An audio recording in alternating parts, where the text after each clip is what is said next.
myself again.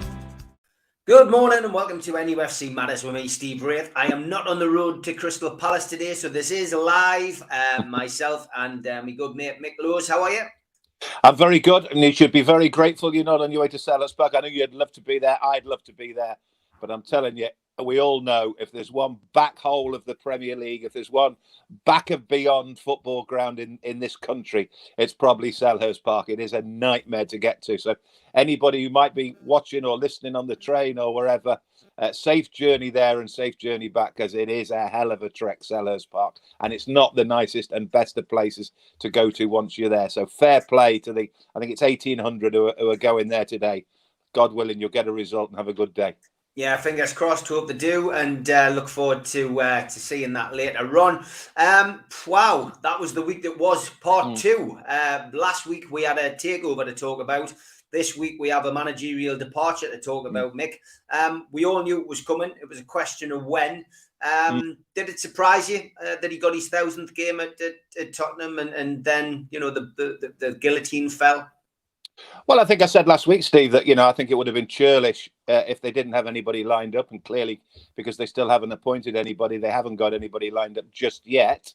It would have been churlish for me to leave a decent fella on 999. The thing that's slightly surprised me and, dare I say, it angered me in some ways is the number of people who've now come out that he's gone and said, "Oh, I thought he was a nice fella. I liked him. I don't think he got a fair crack of the whip. Blah blah blah blah blah." Well, why weren't you saying this as mitigating circumstances and factors when you were criticising the hell out of him? Why didn't you say, as I think I said and many others said, it's a thankless job. It's a job that no one is ever going to succeed with while Mike Ashley's there. So, but, nobody seemed to give him that sort of wriggle room when he was in the post. But now they've all come out and said, "Oh, I know he was a decent fella, but we know his results weren't good enough." So, no, it was absolutely no surprise. But I think we should draw a line under it now, to be honest with you. I think Steve Bruce is probably sick and tired of it. I'm sick and tired of it. It's gone. It's another chapter in the long, long history of Newcastle United. And as you say, having had chapter 1 last week, we've got chapter 2 this week. And I think, in many ways, Steve, chapter 2 will almost be, certainly in the short term, will be more important to Newcastle United than chapter 1. Providing, the investors are true to their word. This is a long journey. That's a long journey. That's for the long haul. That's something that's not going to happen in years and years. In the immediate, we need to find a new manager who will make sure that we get out of the state we're in at the minute. We get out of that bottom 3 and stay out of that bottom 3, survive in the Premier League, because one, of course, is intrinsically linked with the other. There's no point having fantastic investors who've got fantastic plans if you've got a crap football team. And that's what we have at this minute in time. So they need to sort themselves out on the playing side of things. It's not something that the investors can influence just yet. Of course it isn't. They will influence it with their choice of manager, of course, and we await to see who gets the job in succession to Steve Bruce. But they can only buy players in January. They can only invest in the playing side of things. The training facilities aren't going to change anytime soon. So it's over to whoever's in charge of the football team. And more importantly for me, Steve, it's over to the players, because I've said this 100 times on this program. The players get away with murder. The players have got away almost scot-free in all this. Yes, we've all pointed a finger at the owner. Yes, we are universally convinced that the owner was the wrong owner, and the owner needed removing, and he has been removed, thankfully. And we owe a debt of gratitude to the investors for doing that. But the playing side of things and the results, yes, Steve Bruce deserved to go on the basis of results, and he knows, and we know, and we all know it's a results-driven business, and 7 wins in 38 isn't good enough. But was Steve Bruce the one single factor in them being in the position they're in at this minute in time? No. Mike Ashley was the one single factor while Newcastle United disconnected from its fan base and was running to the ground and became an absolute shell of what it used to be. But on the playing side of things, Ashley influenced it with a lack of investment. And more importantly for me, players influenced it because they just didn't turn in the performances. Now, for those players, Stephen, who sneaked little whispers to journalists saying we're not being coached properly, we're not being managed properly. There's a toxic atmosphere at the training ground. He's tactically inept. All of these players who sowed the seeds to these journalists, gave them little stories as well of bust-ups here and bust-ups there. It's time for them to stand up now. Because if they've been playing the journalists in order to wreak havoc and exact a vendetta against Steve Bruce, then they've got exactly what they want. But now they've got to prove that that wasn't the case. There is no Steve Bruce. There is no alleged tactical ineptness. There is no toxic atmosphere at the training ground. There is no mismanagement of players by that manager. So all of a sudden, this afternoon, should we not see a change? Let's see if we do see a change, Steve. Let's see if Steve Bruce was such a contributing factor, or will we find out that these players are just not good enough? I'll give you a great quote, Steve, bearing in mind Graeme Jones is taking charge this afternoon. We'll talk about Jones and whether he's the right choice or whether he is simply an interim. Graeme Jones is a very good coach. Graeme Jones has coached with England. He did it in the summer. One of my favourite quotes in all my years in football came from another really good coach, a guy who managed Newcastle United, a very, very, very talented footballer. God rest his soul, by the name of Glenn Roeder. Glenn Roeder pulled me aside one day at the training ground and said, Mick, do you know the biggest problem? He said, you can't put in what God left out. I can't make players what they cannot be. I cannot put in what God left out. We'll find in the next 2, 3, 4 weeks, 2 months, 3 months, regardless of who's the manager, whether actually some of these players have just got too much missing in their makeup and they're actually just not very good players, Steve. Yeah, I would agree. I mean, Bonner, as he's affectionately known to those people from the Felon, gave his first press conference yesterday. And I've got to be honest, that was from the heart. That was from a supporter. That was from a fan. Very similar. And I know Glenn Roeder wasn't a native of these parts, but very similar to Glenn Roeder's very first press conference, because he knew what it meant. He captained the team. He was a great ambassador for the area. He loved it. He fell in love, just as Supermark has done, and many as we all have. Many people who've moved to this area have always fallen in love with it. But yeah, I was really impressed with his press conference yesterday. And if the players can take that on board and turn that around, turn that poor form around, because they've been responsible for the performances on the pitch as much as Bruce, then we could have something to celebrate by 5 o'clock tonight. We could, but I will temper that, Steve, and I agree with 80% of what you've said. I'll just throw a couple of things in. One, funnily enough, when I was at St James's last week, I was sat directly behind the club staff, and he was sat with them. And in his interview yesterday, I agree, everything was from the heart, properly from the heart. I mean, properly from the heart.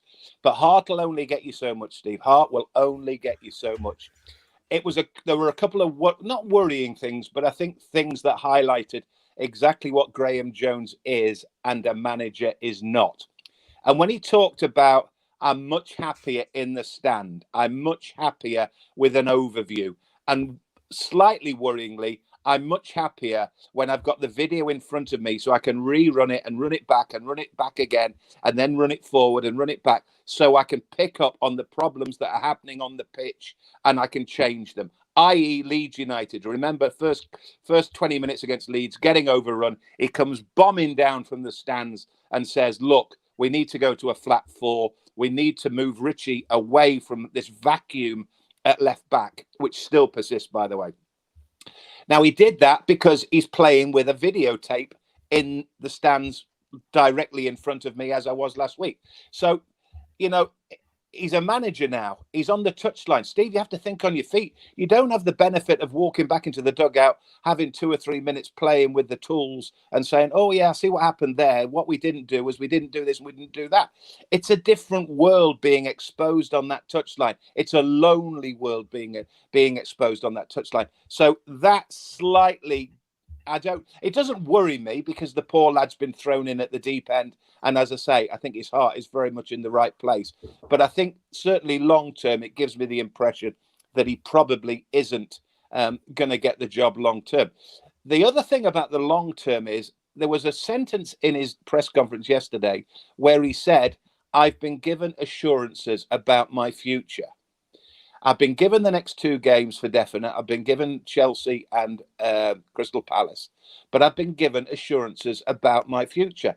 Now, he didn't elaborate. The club haven't elaborated, but I find that very strange, and I find it very interesting that if he's been given assurances about his future, i.e., he's been guaranteed a place at the football club as and when they appoint somebody new, or as and when the Chelsea and the Crystal Palace game today are over and done with. That worries me slightly, Steve, because what if a very, very, very good manager, we've talked about, it's not necessarily who they can find and who they can appoint, but who's available. If somebody really top pedigree becomes available, are we saying that if they say, right, I'll come, I want to be part of it from day one, for argument's sake, a Klopp. It won't be Klopp, of course, but somebody of that pedigree.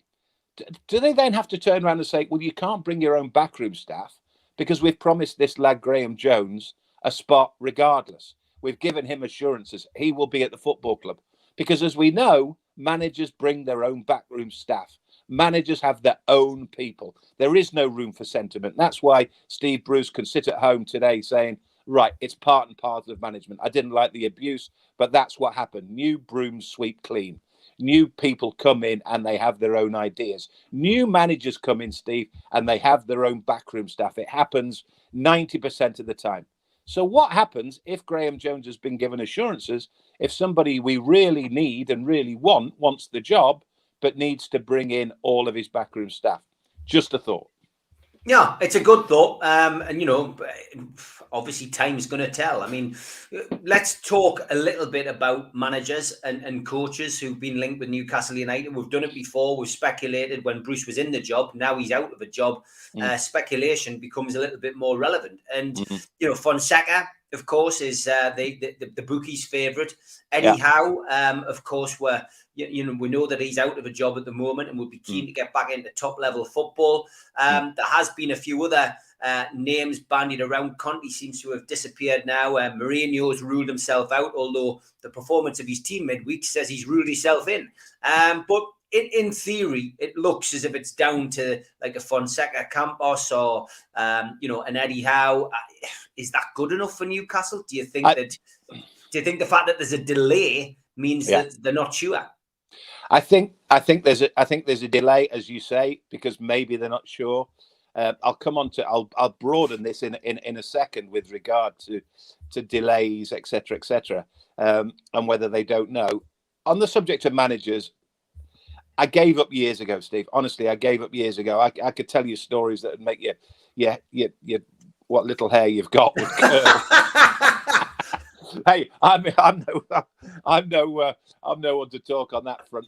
But seriously, if you think about some of the appointments at Newcastle, I mean, probably the three off the top of my head, the three standout surprise appointments.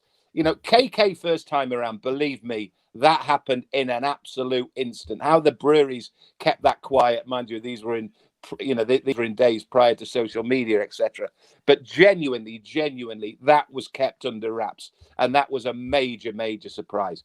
Joe Kinnear, I always say, you could have given anybody a pad and asked them to write 100 names, you wouldn't have come up with Joe Kinnear. And Rafa, of course, nobody expected Rafa, So it doesn't matter who you try and guess and who you try and second guess and who you think should get it and shouldn't get it. I a long time ago, I just came up with the theory that whatever will be. A lot of people like to second guess because they want to punt. They want to have a few quid at the bookies. But in the main, what will be. Now, whether it's the right person, whether they can attract the right person, whether the right person's available, who the right person is, only they know. But going back to that point I made about broadening it and you saying, do they know who they want? Are they sure who they want? I think it's seemingly, it's becoming increasingly obvious to me that the takeover caught everyone on the hop. even themselves. So, and that's not a bad thing. Let's put it this way. The takeover is good news, whatever way you look at it. But if there's one downside to it, it's that they weren't able to put all their ducks in a row. And I'm sure they would have liked to have been better prepared. The one thing I would like to see, and I would have liked to have seen maybe before now, and I've mentioned this on here a couple of times, and I've mentioned it online as well. I think I put it on Facebook and maybe Twitter. I would have liked to have heard from them with regard to the structure, or at least some idea of the structure, because I think it's getting to the stage where we need to hear a bit more. And do you know what it is, Steve? I even think them coming out and saying, look, thank you for your patience, but we really were caught on the hop by the takeover. We're prepared to admit that. We're ecstatic. We're incredibly happy to be here. She said, Amanda Staveley said, we are the custodians of this great football club. Come out and say that. Come out and say, we are so happy to be custodians. We are so happy to be here. We were blown away with the reception against Tottenham, but we have been caught a little bit cold by the speed of the takeover. And as a result, will you bear with us? Will you give us a bit of time? Because you know as well as I do, if you talk, if you give it to Geordie straight, if you give it to the Newcastle public straight, they'll forgive you anything. But while there's and also, when you hear journalists say, oh, well, they came down and they briefed us after the Tottenham game, talk to the fans. Talk to the fans. Don't drip feed journalists who all they want to be is Amanda Staveley's best friend. No, I'm Amanda's best friend. No, I am. No, well, I've got the inside track. No, I have. It's all that business. Talk to the fans. Come out and say to the fans, look, if you can just bear with us, it has caught us a little bit on the hop, but we are getting there. We are putting a plan in process. We'll be with you very shortly, etc., etc. I think that's all it needs. That would be my advice to them. Talk to the public, let them know, because they've been in a vacuum for 14 years. And the last thing we want to do, Steve, is to get into a situation where fans start saying to themselves, do you know what it is? They might be richer than Ashley, but in terms of how and what is happening behind the scenes, we're none the wiser. No, definitely not. I mean, things won't happen overnight, and absolutely not. They're learning very much on their feet as well, I guess. And I think the one thing that's become apparent to me is that, they're not rushing things, but I think we've also got to remember as a fan base that this, although Amanda and Mirdad are the face of this, there are more than them involved at the table. This isn't just them going, right, what do we do with our football club today? They've got to speak to Jamie Rubin and they've got to speak to PIF. And this is a board of directors. And I said this last week, and I'll probably repeat this over and over again. Things will take time because it has to go through everybody. Steve, that is the understatement of this podcast so far, that Amanda Staveley and the Rubens will have to talk to PIF. At the end of the day, PIF hold all they are the main movers and shakers. Amanda Staveley has 10%, the Rubens have 10%, PIF have 80% of it, which is why we need to know what the structure is.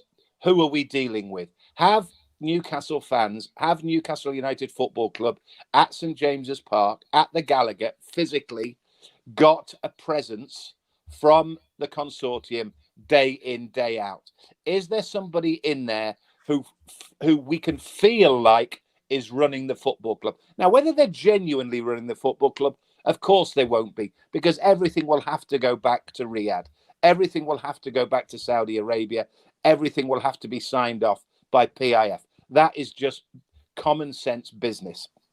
But what we need more than anything is that vacuum that I talked about earlier at St James's Park, which for maybe not the whole of the 14 years, but certainly for maybe 10 of the 14 years under Mike Ashley, was a dirty, great big chasm with one man, Lee Charnley, as managing director, trying to run things, passing on, messages, etc., etc. We need more than that. We need more than that. We need a structure. We need a figurehead. We need somebody who we can relate to, regardless, as I say, regardless of whether we believe that they are making the decisions. Of course, they're not making the decisions. It's a consortium. It's a group of people.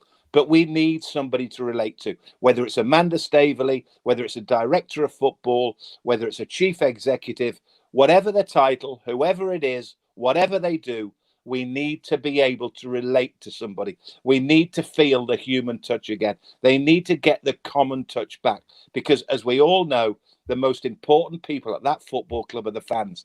The fans are the be-all and end-all of Newcastle United, and they've been treated with contempt and they've been dismissed for 14 years. They need to feel wanted. They need to feel loved. They give the love to their football club. They need to feel a bit of love themselves, and that can only happen if there's somebody there they can relate to. So we need to know. I agree with you, it'll take time, but in the meantime, why not come out and say, hi, this is our fortnightly update, this is where we are, instead of this amorphous grey matter that is the appointment of a manager.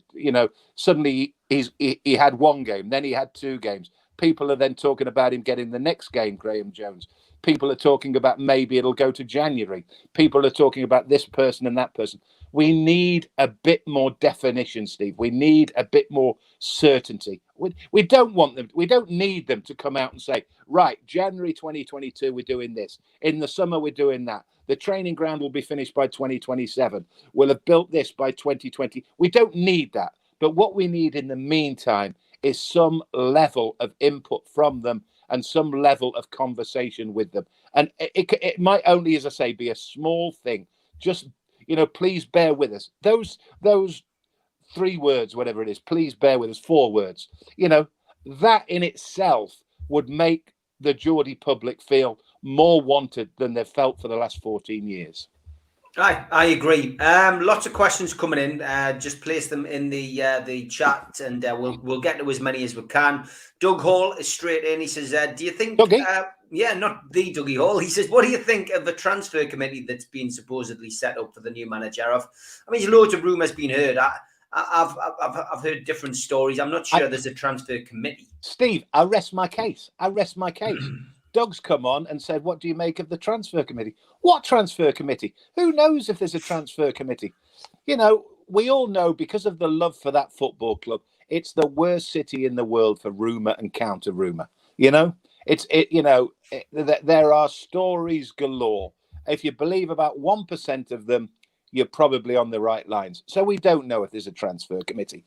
How can there be a transfer committee when there's not even a manager at the football club? Because no manager means nobody sanctioning the signing of players. Because at the end of the day, regardless of whether there's a director of football, a chief executive, an MD, whatever, surely to God, the one person who should dictate whether there are footballers coming into the football club is the manager. So there isn't a manager, so there can't be a transfer committee, because there's no transfers to run past the guy who's actually going to pick the team. Now, Graeme Jones isn't in a position to do that.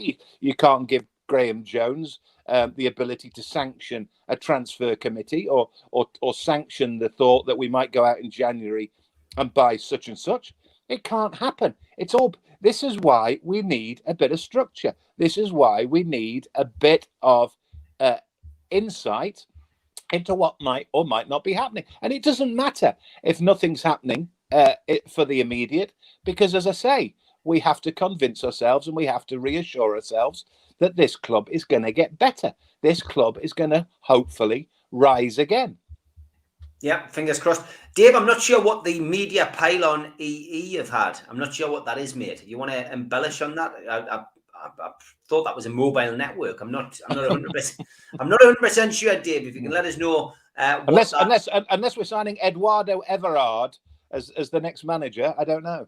Yeah, I made that up. Yeah. Lots of people saying that they're happy to hear Lampard doesn't want the job. He was the wrong choice. It was true. If it was true that he was wanted, says Graham Nicol, exactly. If it's true he's wanted. But yeah, look, people are going to rule themselves in and out. But as I say, we know now that Graeme Jones is going to be in charge for a couple of games.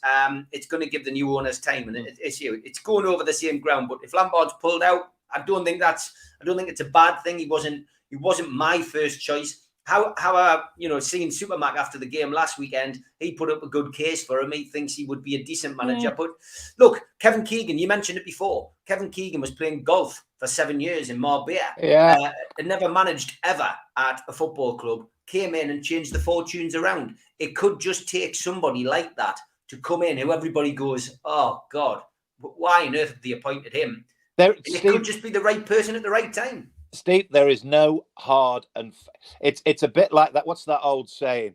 If I knew the secret of this, I'd bottle it and sell it a million. You know, if we knew the secret to a successful football management, we'd all do it. You know, if we knew what it took to make a good football manager, everybody would do it.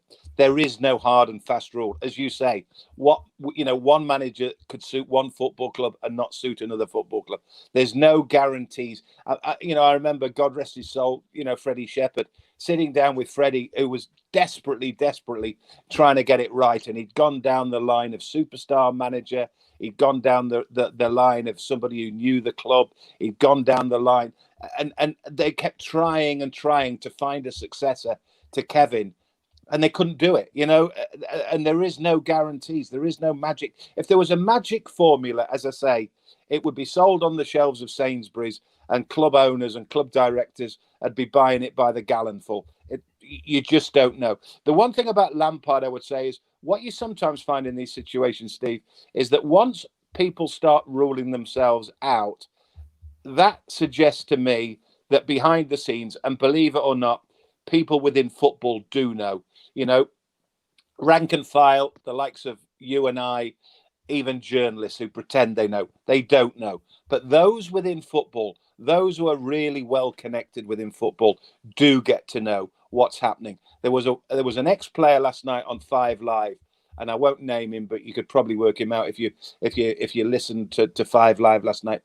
He said something about Fonseca that made me seriously think there must be a major chance that Fonseca is seriously in the frame. Now, what happens is that when other candidates or alleged candidates find out through the grapevine of football that it looks like someone else is getting the job, they rule themselves out. They don't rule themselves out because they necessarily want to rule themselves out, but they rule themselves out because they jump before they're pushed, so to speak. They rule themselves out before they find out they weren't getting it anyway. So it's a bit of a, for the sake of my CV, I don't want to be seen as the guy who was overlooked by Newcastle or rejected by Newcastle. What I did was I ruled myself out. But they rule themselves out once they know that there's every chance they're not getting the job in the first place. So let's wait and see. It tends to be a telling point, Steve, that if numbers of people start ruling themselves out, it's because they know someone else is getting it. Yeah, interesting for everybody to take note of what Mick says, because he's been in the business a long time and he does tend to know how it works. Tom Lynch, sorry I never got a chance to say hello to you yesterday when we were down at Centurion. I had to get off for my train, but great day was had by all. Talk Sport, Simon Jordan, of course, Jim White Show, live from Centurion, myself, Sir John Hall, John Beresford, and Craig Hall. How was Sir John? Very good, very sprightly for his late 80s, as you would imagine, fella. and he was in good form. I did get him to bite though once by saying that Newcastle was now the richest club in the world, which he hated. I was winding him up. I was trying to wind Simon Jordan up, but it got to John. But it was good. It was a good day. About 60 or 70 Newcastle fans in there for a live 2-hour show. And it was good. And Simon Jordan was like a pussycat, I've got to be honest. He did have a go at Craig Hope, though. He did have a go at Craig Hope. Well, to be fair, you get a lot of them, behind a microphone, and in the ether of radio, they can spout all sorts of nonsense. But as I said, when I talked about journalists and asking questions of managers last week, when you're eyeball to eyeball and you're face to face with somebody, sometimes you find out how brave and how verbose and how vociferous people really are, and how, to be fair to Simon Jordan, they're just playing the game. I'm not a great talk sport listener. Some of it I quite like. Others I just think. I mean, I heard a Jason Cundy one a week or so ago, and it was the worst example I've ever known of good cop, bad cop. Yeah, it's like let's just get a reaction. One says something preposterous, and somebody says something equally preposterous at the other end of the scale, and it just winds people up. People, going back to what I said a few minutes ago, Steve, just want to know the truth. They just want to be given a level of accuracy and a level of insight. And that's where I think that the consortium could maybe do themselves a favour in the next 7 days or so, and just come out and say, thanks for your patience. But wheels are turning. There are plans in motion. The one thing this consortium isn't short of is media personnel. I think there's a lot of them around. I think they've got the sometimes that works the other way though, Steve. Sometimes you feel like you've been fed a line. This is what that's the point I was making about it. It worried me, annoyed me, whatever. But as I said before, for me to hear that, or when I was at the game last week, that a couple of the members of the consortium, or the media members of the consortium, came down to sort of have a word with the media. I know they have to deal with somebody, and I know the media is an insight of sorts, but the biggest insight into a football club are the fans. The most important people at the football club are the fans, not the media, who, as I say, are basically just, they're in it for themselves, especially now the state that newspaper sales and et cetera, and the lack of, to be fair to them, the lack of insight and the lack of exposure they get to those that matter at football clubs. They have to make the most of it. But they're much better off talking to the football fans rather than to the football media. Yeah, we'll go with this one before we give a shout out to the sponsors. And Tom said, why is there a Brucey loving? He says, Bruce has blamed and insulted fans, players, journalists who cover Newcastle week in, week out. Villa and even Sunderland fans have said exactly the same. He was the problem. This is the Bruce hangover, unfortunately, amongst our fan base, which a lot of us, I've got to be honest, we all understand where Tom's coming from. Tom, Steve, whoever. It's why I said at the top of the program, right at the top of the podcast, let's draw a line under it. Let's draw a line under it. People's opinions of Steve Bruce will differ. If there's a love in, and there has been a love in, or there has been a change of opinion on the part of a fairly considerable number of people since Steve Bruce went, I think that's probably guilt, because they didn't expect the sort of backlash that there's been from, and not just from people within football who know Steve Bruce as an ex-player, or know Steve Bruce as a teammate or whatever, but just people in general. I think people in general had a bit of sympathy for him, because he was shown the door, having had a level of abuse. My counter to some of this was, people talked about Steve Bruce being abused as if it was something completely off the chart. To my mind, he's not even the most abused manager in recent years at St James's Park. Alan Pardew, they were preparing handheld bills, sheets. They formed .com companies, or .com, what do you call it? To Pardew.com, Pardew sacked Pardew. But his life wasn't worth living. And that was when there were 50,000 in the stadium. Every week he got it, from his own fans, from visitors. If you think Steve Bruce was abused, people have got short memories, because and this is a guy who got them to 5th in the table, got them into Europe, and very nearly got them to a European final. The level of abuse he got was way worse than Steve Bruce. It's just that we live in a slightly more moderate time than we did even only 5 or 6 years ago. So whether it was right or wrong, whether there's been a love-in or not, going back to Tom's point, let's go and draw a line under Steve Bruce, because my bottom line now is, if Steve Bruce was such a problem, if Steve Bruce was such an inadequacy, if Steve Bruce got it so wrong, if Steve Bruce was culpable for everything that's happened at that football club, bearing in mind he got with the same defenders, and it's been defence that's been the problem.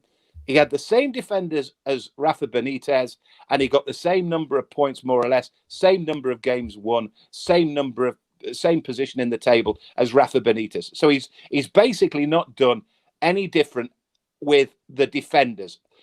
He maybe had more options going forward, but with the defenders, and defenders have been our biggest problem, He worked with the same the players that Rafa did. Rafa drilled them all day. I don't know what Steve Bruce did, but essentially you got the same results, the same number of games won, and the same position in the table.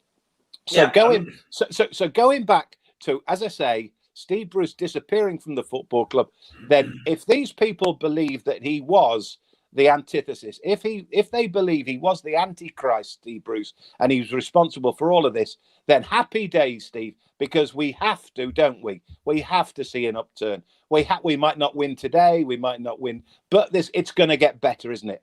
Believe me. But no, it's not, Steve. It's not, because they're bad players. And they're bad players. Yeah, I get where you're coming from. And I've just put those stats on the screen. Sorry to interrupt you, Mick. I put them stats on the screen, and I've put these up the last couple of days. I put them up with Supermac. I put them up with the lads last night. Yeah, there it is. And I mean, the only difference is they should have put how much these respective managers had spent on them. I'll never say we're allowed to spend these days, because managers don't get a bag of money to spend. No. The football club decides who they're going to buy. They give it to the coach and they say, get on with it. That's how it works in modern day football. Absolutely. But there you go. 2 full seasons. Brucey 2019 to 21. Rafa 2017-19. And bear in mind, I'm a Rafa fan, right? Points. Both of them got 90. Wins. 24 for Rafa. 23 for Brucey. 1 game. Goals scored. 84 for Brucey. 81 for Rafa. Goals conceded. 120 for Bruce. Terrible. 95 for Rafa, which still, when we talk about Rafa being a defensive coach, 95 goals. Possession, Rafa 40%, Steve Bruce 38%. Yeah. Wow. There's not much difference. I'll rest my case, Steve. It's identical. To all intents and purposes, it's identical. And yet one is an atrocity as a football coach, and one was a brilliant football coach. And he was a very good football coach. You don't win a Champions League, you don't win trophies if you're not a good football coach. But my argument will be, as I've said a million billion times on this, good managers are dictated to by good players. Rafa Benitez had good players at Liverpool. He had the same players at Newcastle, particularly defensively, as Steve Bruce, and he could do no more with them than Steve Bruce can or could. So now, as I say, all these people who said Steve Bruce was this, that, and the other, and I include journalists in this, who I seriously think were being played by players who had a vendetta against the manager and wanted the manager out the door, and they wouldn't be the first journalists who were played by players who wanted a manager out the door because he didn't suit them. Now, if there isn't an improvement, it might not necessarily happen under Graeme Jones, because he's going to be there, we think, for a fairly short period of time. But if there isn't an improvement until players start coming in and out of the football club in January, then I'm sorry, you have to revise your thoughts on Steve Bruce and say, actually, maybe the players were culpable as well. And I've said on here, as I said at the top of the program 100 times, and not just at Newcastle United, players get away with murder. They get away with murder. They're not culpable. They live in a vacuum. They live in their own world. They've got too much money. They don't have the hunger. They don't care. This isn't all of them, but a number of them just don't put it in anymore, because they're very wealthy young men and they get their own way too easily. Yeah. Last word on Bruce, and I've always said it. The reason that Bruce didn't work out at Newcastle is thanks to James Hunter at the Journal. And that was the headline that he put when Steve Bruce took charge at Sunderland. I never dreamed of managing Newcastle. And as soon as Brucey walked through the door, I'm afraid he was on a hiding and nothing because of that. Not because he was manager at Sunderland, but because of what he said when he became manager. And I always say he was judged before he walked through the door.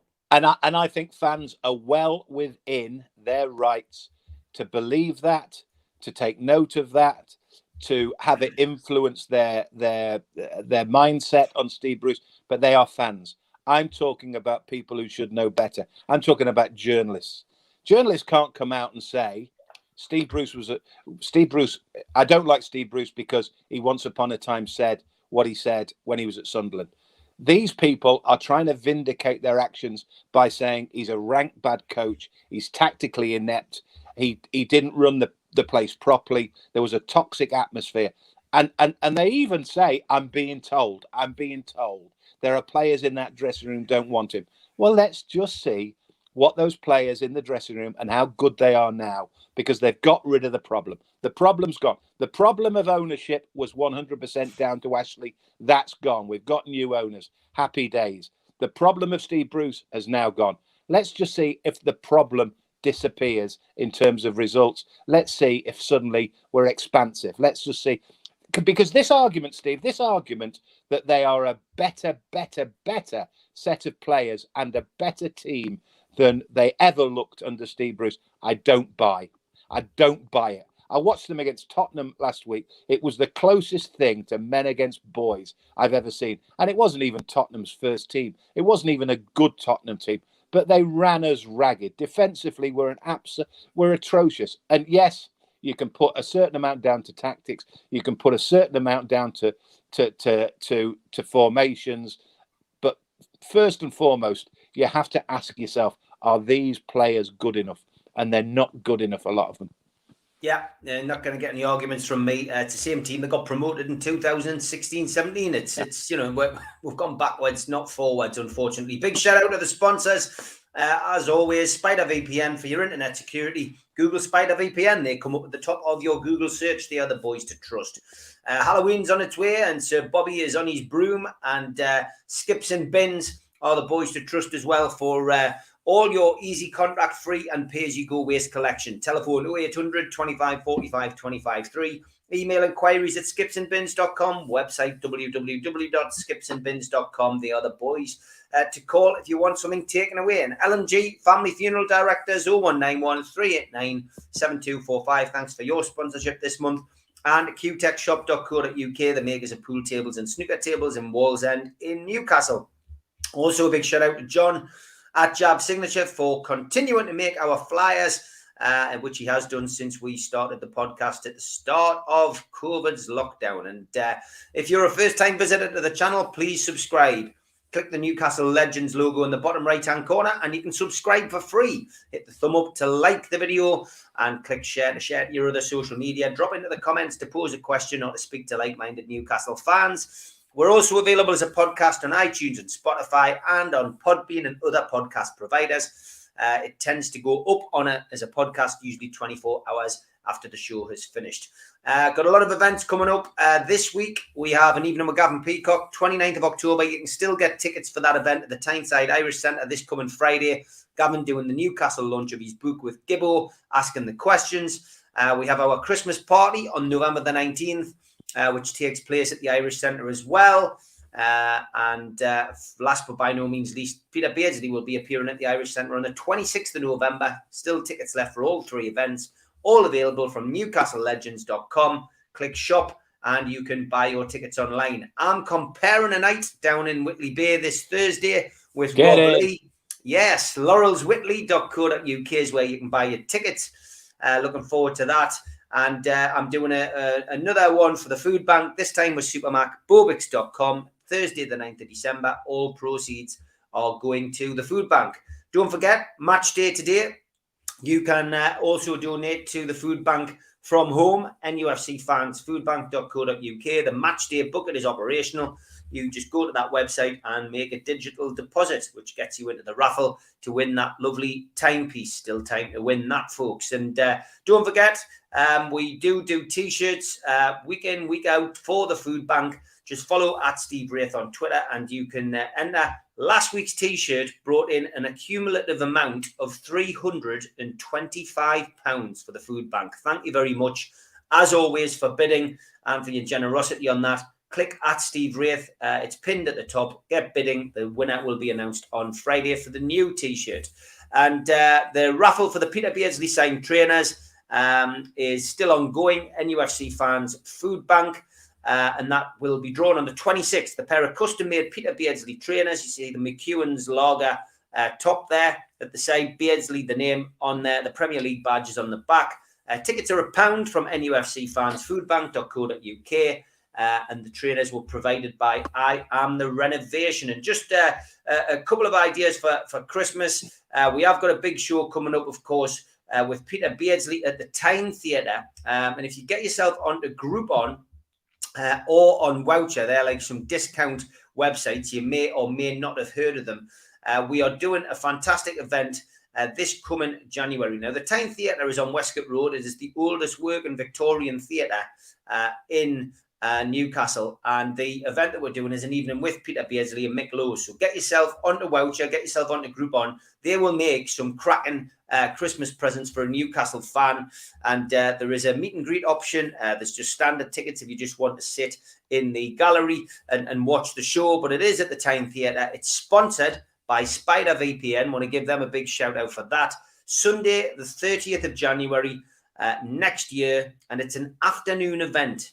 No football on that day, so you can get yourself along to the theatre to meet Peter Beardsley, see Mick Lowe's. That should be a cracking day out. So get yourself on a Voucher and Groupon and buy somebody a present. And I just want to point out that I have done another show with Ben Jacobs. I do like getting Ben on. He always gives a good alternative view on Newcastle, and an unbiased one, being a Leicester fan, but he does have his finger on the pulse with Newcastle United. I do like to speak to him, and he's given us a great interview with regards to what he sees as how Saudi will develop the relationship with Newcastle, and not just as a city, but also as a football club. So that will be on next Wednesday, half term. I'm going to have a little bit time off. And don't forget, my book, Every Boy's Dream, is still available on Amazon.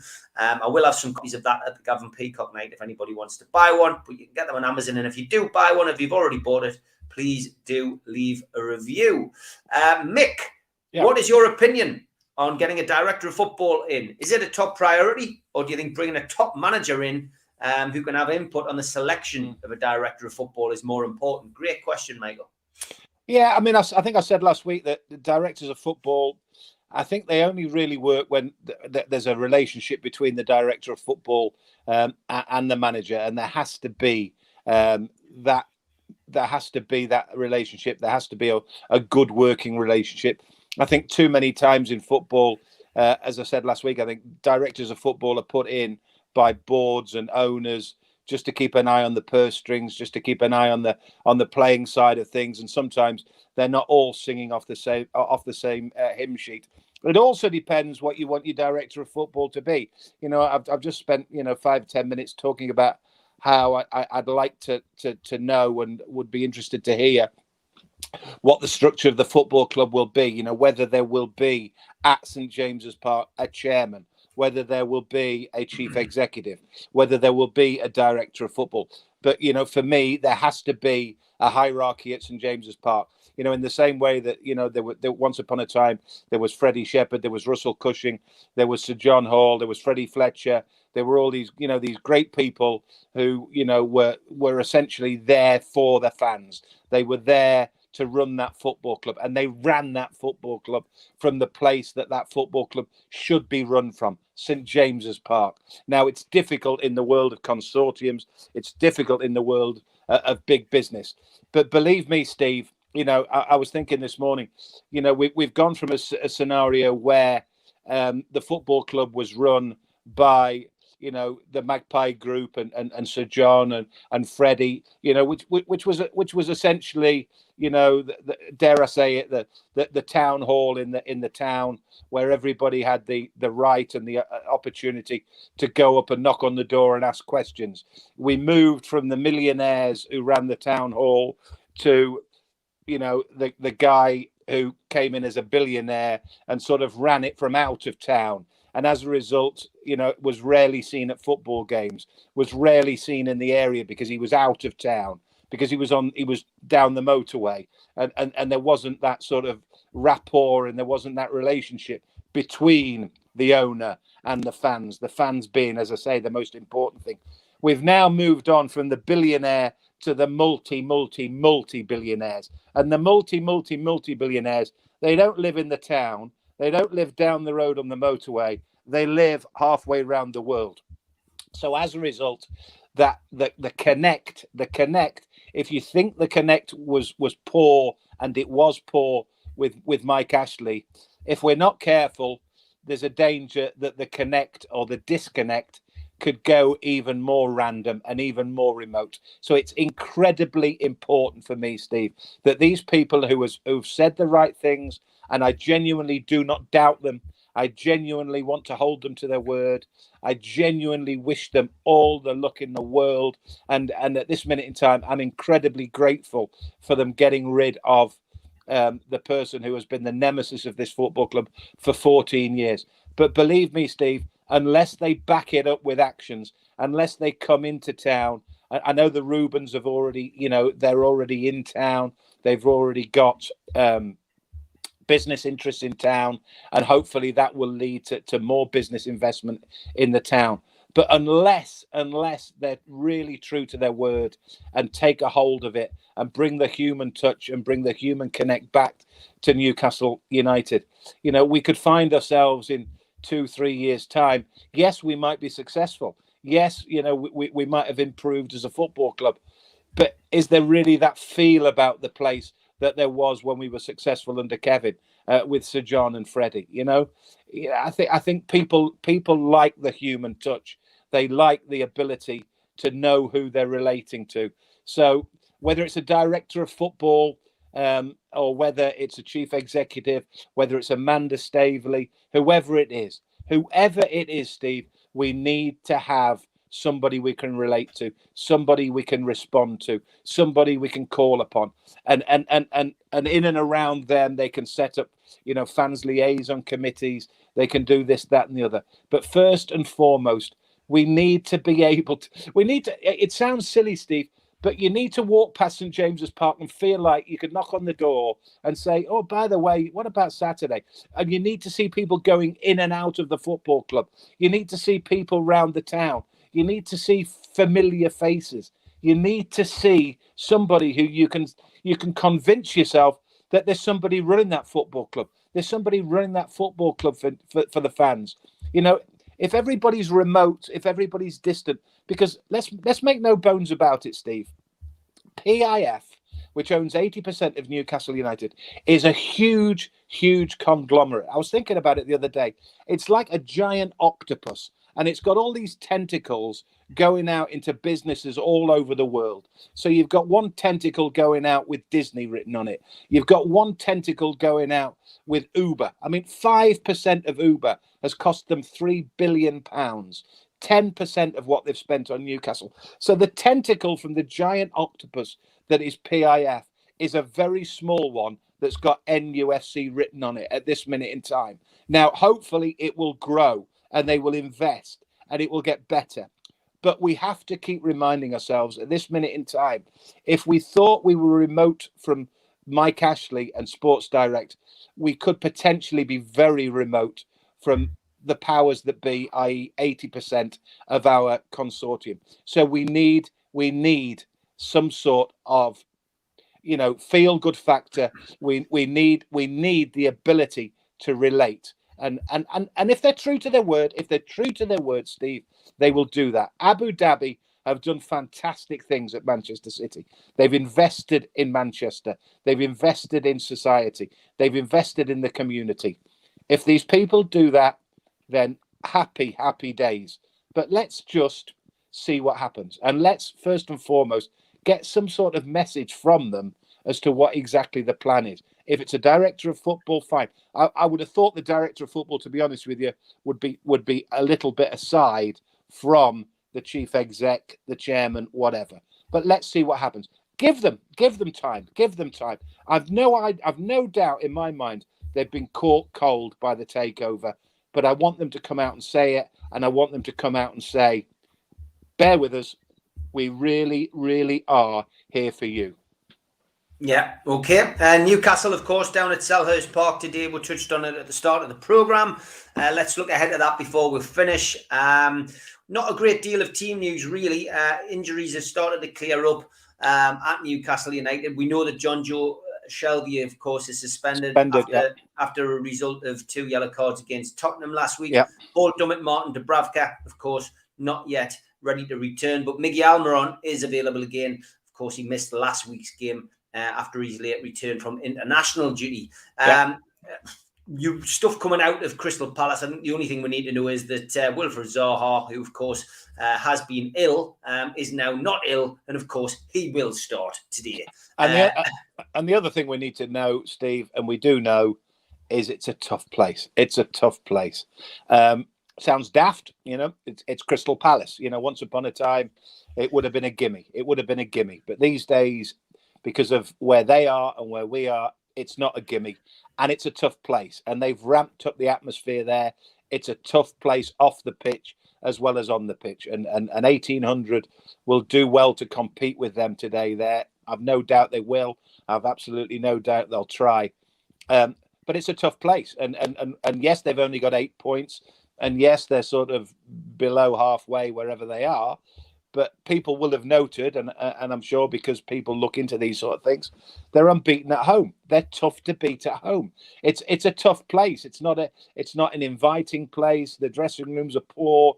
The tunnel's poor. People look around and think, God, this isn't great. And then the atmosphere is very, very good there. So, all right, they've drawn 3 of their 4 games. They've only won the 1, but they are unbeaten at home. They've played a couple of decent teams at home, and they are unbeaten. It's a big ask. And I'm sorry to sound like a scratch record, Steve, but this is the chance for players to prove their point. This is the chance for players to back up whichever players it was who said that they were mismanaged, who said that they were tactically unprepared for games, that Steve Bruce did this and Steve Bruce did that.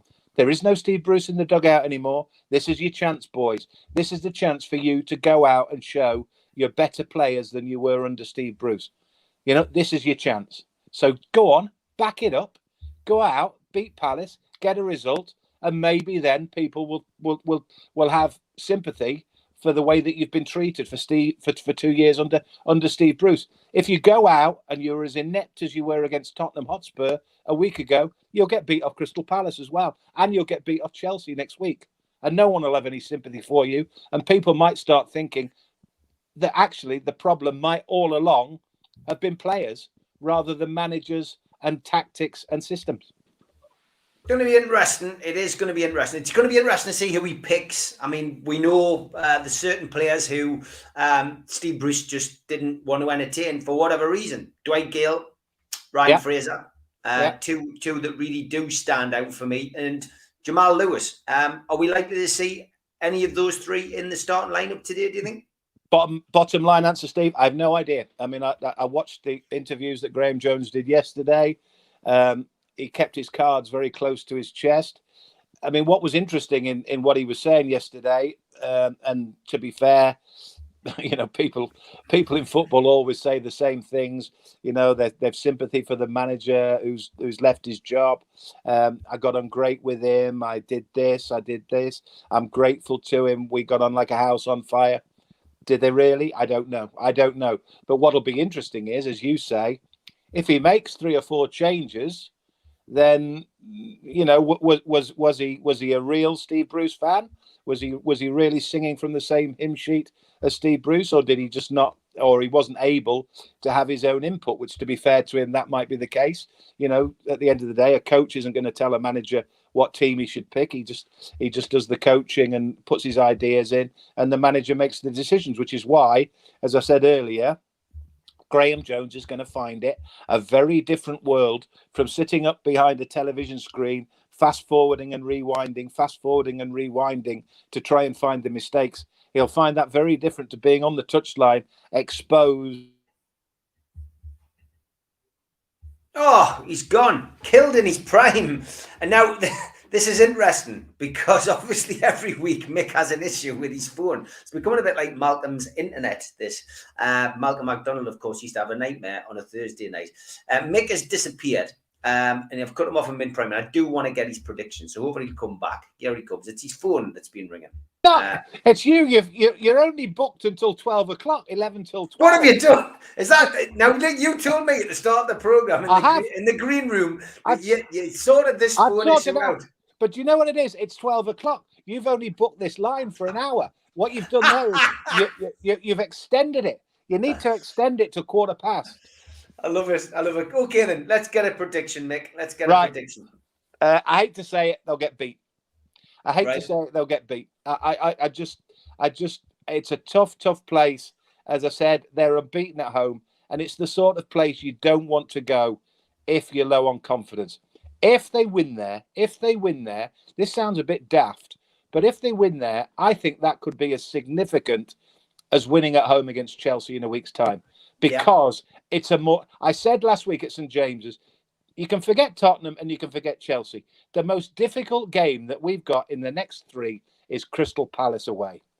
God willing, they'll get a result later. I don't think they will, but if they do, I'll hold my hands up and I'll say maybe they are better players than I thought they were. Maybe they were less culpable than I thought they were for what's gone on in the last 2 years. So let's just wait and see.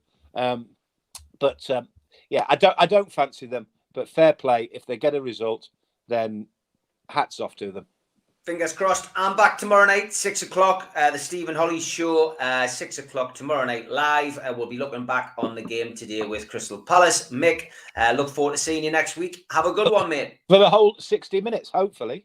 Yeah, fingers crossed. Take care, mate. Third time lucky. See you later. Have a good one. Thank you.